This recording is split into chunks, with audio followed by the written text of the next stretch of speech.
شيء كالسحور، سر وقاطع باتشع مع اللي واقع في هذا الزمان من حرب وموت وبكاء.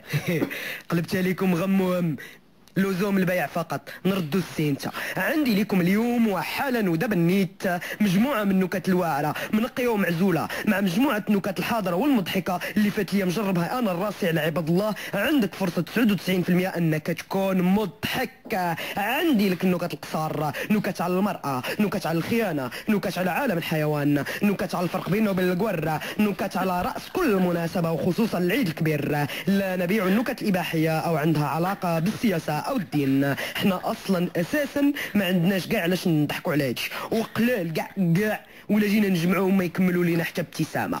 وهذه مقتطفات من النكت المعروضه. هذا واحد جوج ثلاثه باك مشى للسباته، شرا لي قميجه انا واختي خديجه، طالعه للبيرو كتشرب السيرو، انا الشيبه شربت الكليبه عودة حبيبه، سروالي قاطيفه صيبة لطيفه، لطيفه مسكينه ضربوها بقميله ردوها كالعجينه. اخي الطناز هذا وقتك، هذا زمان كنت مولاه، هذه تسلطينتك. اخي الطناز عندك شفانت بحال كتاكل الخبز كرشك فيها العجينه. هذا واحد قال لصاحبه انت اصلا مريض زاديتي في السبيطار.